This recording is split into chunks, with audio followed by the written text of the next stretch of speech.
Just over 135 miles away from Bloomington, I'm heading to Evansville to try to uncover the secrets of the Shipyard Invaders. These Shipyard Invaders built LST ships, which were barge-like ships that dropped off tanks, supplies, and troops on the shore of battle.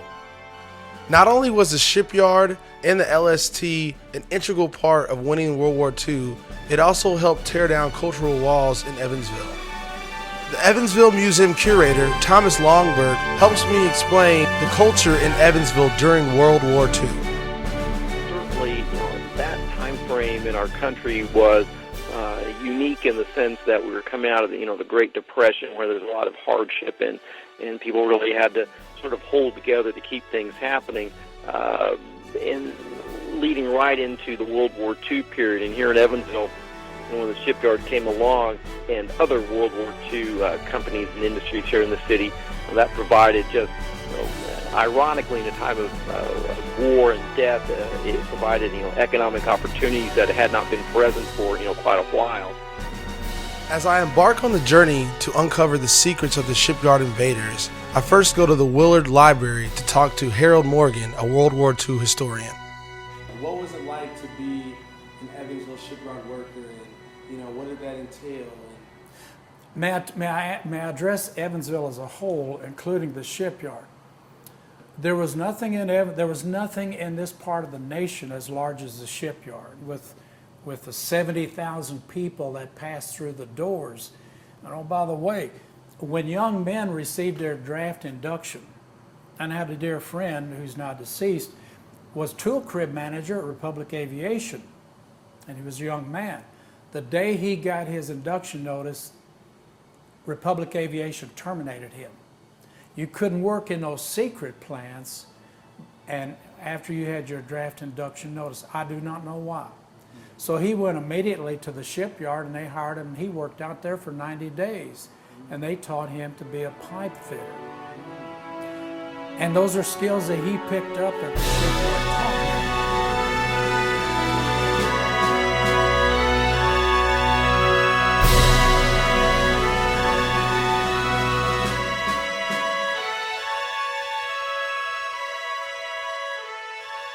As the shipyard went along and in the city throughout, they had to do a lot of training of people because people didn't really know how to weld, or not enough people knew how to weld or rivet or whatever it was. So they set up training schools throughout the city.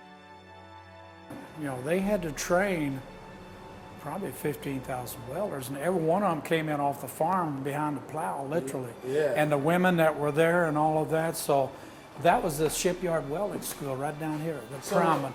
Okay, so the welding school wasn't on site, or No, they had them on site. They did on site, and they had a school out there. But the big surge, in 1942, when they were building the grounds, the yards, they were training people for about a year. My job as a pipe welder, you met up with your gang leader first, and there was 11 in our pipe welding gang. And he'd go over the blueprints that he was assigned through pipe fitters, and most usually we'd get to pick our job that we wanted. You mentioned a 4-position welder. Yeah. And me and him were only familiar with the 3-position, so yeah. if you could go into that'd be great.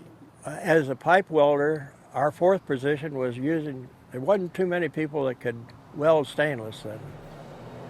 And it's just in a pipe welders group, or anybody that, even if a plate welder could weld stainless, that was our 4th position.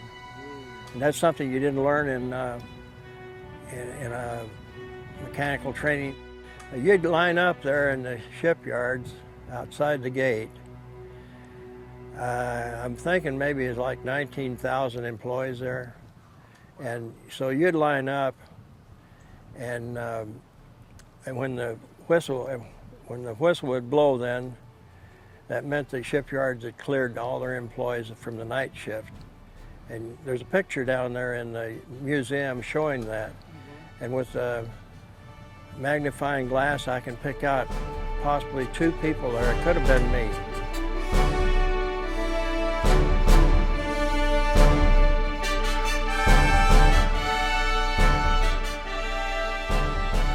So in Evansville, the shipyard is just an exceptionally vibrant entity, operating 24 hours a day, 7 days a week, and ultimately over 19,200 people work there.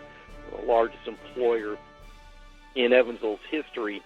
Men and of course women became exceptionally important there. A lot of men were overseas fighting. Rosie the Riveters and Wanda the Welders became a real backbone of the labor force at the shipyard. You said all these people coming in, how was it, with diversity? How was it with, immigrants and, German immigrants and, African Americans and just this whole kind of melting pot? Good question. Let me address the children in the war plants. Okay. Back around before World War I, the children in labor was pretty much outlawed. But during World War II, everybody wanted to work in the war plants, and the government wanted everybody to work for the war. So it became legal during World War II for a 14-year-old boy or girl with their principal's permission to work in a war plant. And they did this. Those 14-year-old young men and women were legally allowed to work in war production. They were supposed to work, I think, limited hours when they were 14, and then you could work a few more hours when you were 15 and a few more hours per week, I'm speaking of when you were 16 and 17, and at 18 you were, of course, draft legal and you could work all the hours you wanted. It was a pretty diverse crew of people that worked there. Of course, the women played a major role also. African Americans, although even though it was federally illegal to do so, there was some discrimination that went on.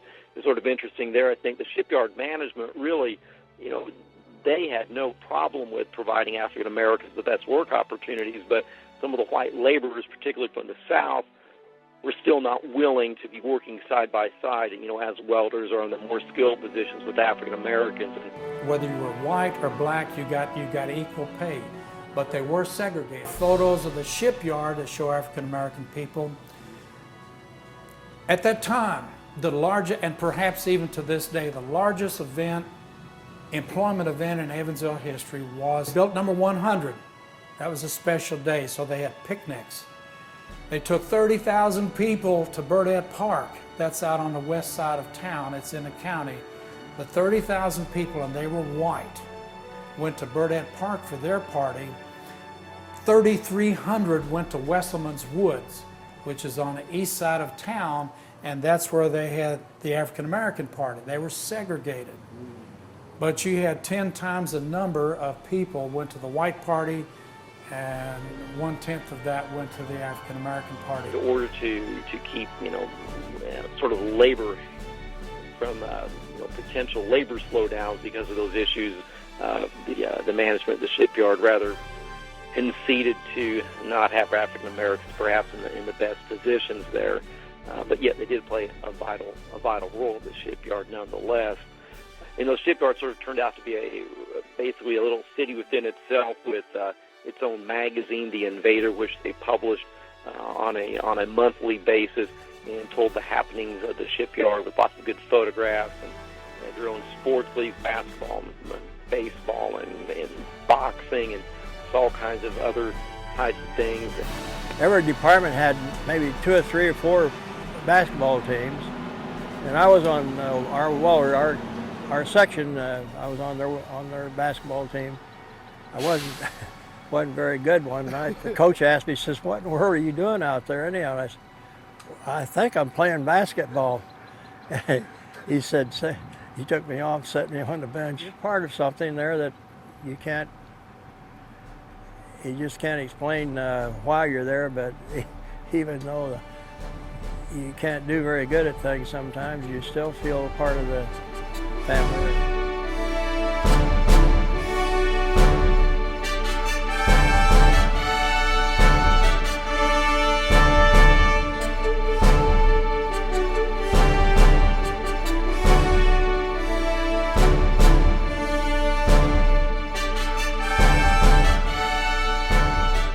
With the help of Thomas Longberg, Harold Morgan, and Kurt Coffey, I was able to uncover the culture and change that Evansville went through during World War II.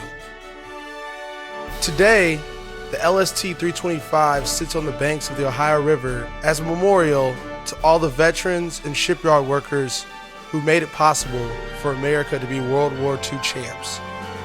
Although the shipyard and many veterans are gone today, the lasting cultural effects can still be seen in Evansville, Indiana.